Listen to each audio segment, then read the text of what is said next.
Hello guys, Assalamu alaikum. My name is Mahin and my channel name is Nurain Diary and welcome to my channel. আশা করি আপনারা সবাই ভালো আছেন। আলহামদুলিল্লাহ আমি অনেক ভালো আছি। আজকে আমি আরেকটি নতুন ভিডিও নিয়ে হাজির হলাম আপনাদের মাঝে। প্রতিদিন তো আপনাদের মাঝে নাস্তা রেসিপি নিয়ে হাজির হয়, আজকে একটু অন্যরকম খাবার নিয়ে হাজির হলাম, মানে অন্যরকম রেসিপিটা নিয়ে হাজির হলাম। এখানে আমি কচু শাক ভাজি করেছি, তাই আমি আপনাদের মাঝে শেয়ার করব। ঠান্ডা শীতের ভিতরে কচু শাক ভাজি আর গরম গরম ভাতের সাথে কিন্তু খেতে খুবই ভালো লাগে। প্রথমে আমি এখানে 2 আটি কচু শাক ভালো করে কেটে নিয়েছি, এটাকে আমি ভালো করে ধুয়ে নিব। এখন আমি এখানে নিয়েছি 1 কাপ পরিমাণ মসুর ডাল। মসুর ডালটাকে ভালো করে ধুয়ে নিয়েছি, এটাকে আমি এখন সাইডে সরিয়ে রাখছি। এরপর এখানে আমি নিয়েছি রসুন কুচি, এরপর নিয়েছি পেঁয়াজ কুচি, এরপর নিয়েছি দারুচিনি, এখানে আমি 2টা দারুচিনি নিয়েছি। এরপর নিয়েছি মরিচ কুচি, এখানে আপনারা যেরকম ঝাল খেতে পছন্দ করেন সেরকম মরিচটা ব্যবহার করবেন। এরপর আমি কড়াইয়ে কচু শাকটি দিয়ে দিলাম, এরপর দিয়ে দিচ্ছি ডাল। দেওয়া হয়ে গেলে এরপর আমি এখানে দিয়ে দেব মরিচ কুচি। আমি যে মরিচটাকে কুচি কুচি করে নিয়েছিলাম সেটাই এর উপরে দিয়ে দেব। এরপর পেঁয়াজ কুচি, রসুন কুচি সব এর উপরে দিয়ে তারপর দিয়ে দেব হলুদ, তারপরে পরিমাণ মতো লবণ দিয়ে এটাকে ঢাকনা দিয়ে ঢেকে দেব। দেখতে পাচ্ছেন আমি এখন রসুন কুচি দিয়ে দিলাম, পেঁয়াজ কুচিটাও দিয়ে দিয়েছি। এরপর আমি এখানে এলাচটাও দিয়ে দিয়েছি।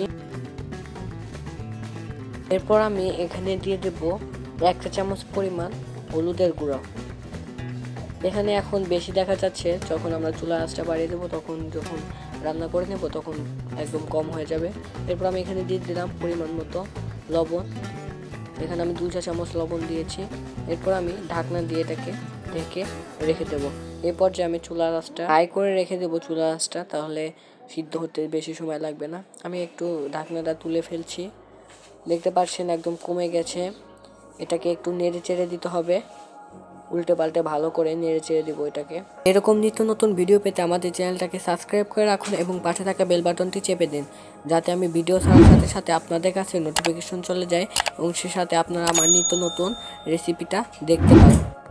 কচু শাক খেলে কিন্তু অনেক উপকারিতা আছে। যাদের শরীরে রক্ত নেই, রক্ত পরিমাণটা একটু কম, কচু শাক খেলে কিন্তু রক্ত পরিমাণটা বেড়ে যায়। কিন্তু আমি বলছি যাদের রক্ত কম তারা কিন্তু কচু শাক খেতে পারেন। এরপর যে আমি ঢাকনা দিয়ে ঢেকে রেখে দিচ্ছি 5 মিনিটের মতো। 5 মিনিট হয়ে গেছে, ঢাকনাটাকে তুলে ফেলছি। আবার ঢাকনাটাকে তুলে এটাকে আবার ভালো করে নেড়ে চেড়ে দিতে হবে।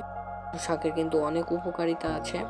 যারা কচু শাক খেতে পছন্দ করেন তারা কিন্তু আমার এই রেসিপিটাও ফলো করে কচু শাক ভাজি করে খেতে পারেন, খেতে কিন্তু খুবই ভালো লাগবে।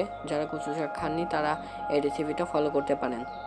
গরম গরম ভাতের সাথে কচু শাকের ভাজি খেতে কিন্তু খুবই ভালো লাগে।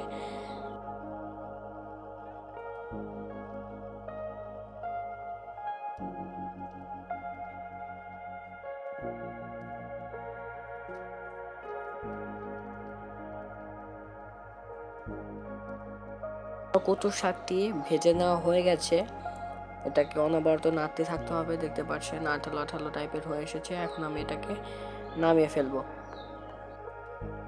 এখন আমি কচু শাকগুলোকে বাগার দিয়ে নেব, সেজন্য চুলায় আরেকটি কড়াই বসিয়ে দিয়েছি। এরপর এখানে দিয়ে দিলাম পরিমাণ মতো তেল। তেলটা গরম হওয়ার পরে এখানে আমি দিয়ে দেব রসুন কুচি। এখানে আমি যে আগে রসুন কুচিগুলো করে রেখেছিলাম সেগুলো দিয়ে দেব। এই রসুন কুচিগুলোকে ব্রাউন কালার করে ভেজে নিতে হবে।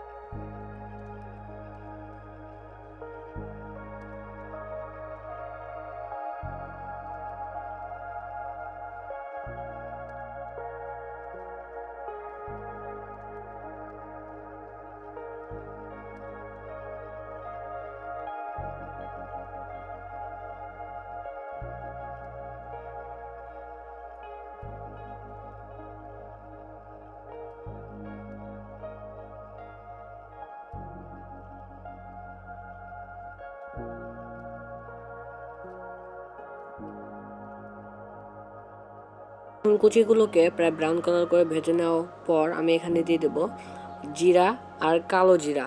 এটা দেওয়ার পর এটাকে ভালো করে আবারও নেড়ে চেড়ে দিতে হবে।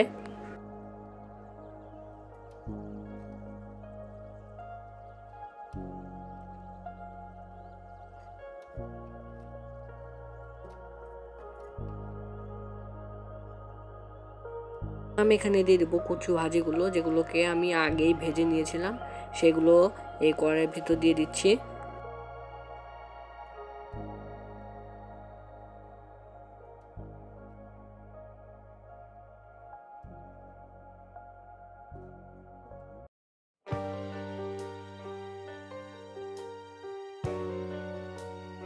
ভাজিগুলো দেওয়ার পর এটাকে ভালো করে নেড়ে চেড়ে দিতে হবে। কচু শাক ভাজিটা যতক্ষণ না পর্যন্ত আঠালো আঠালো টাইপের হয়ে আসছে, ততক্ষণ পর্যন্ত এই কচু শাক ভাজিটাকে নাড়তেই থাকতে হবে।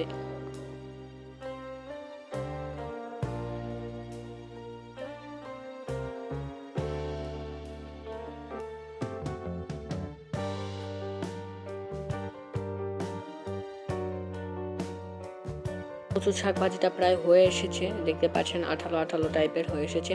এখন আমি কচু শাক ভাজিটাকে নামিয়ে ফেলছি। দেখতে পাচ্ছেন কচু শাক ভাজির থেকে ধোঁয়া বের হচ্ছে। গরম ভাতের সাথে খেতে কিন্তু খুবই দারুণ লাগবে। আর এরকম নিত্য নতুন ভিডিও পেতে আমাদের চ্যানেলের সাথেই থাকবেন। কচু শাক ভাজিটা কিন্তু খাওয়া খুবই দরকার। যাদের শরীরে রক্ত কম তারা কিন্তু এই কচু শাক ভাজিটা খাবেন, অবশ্যই তাদের শরীরে রক্ত বেড়ে যাবে। আজকে এতটুকুই, দেখা হবে অন্যদিন আরেকটি ভিডিও নিয়ে। আল্লাহ হাফেজ।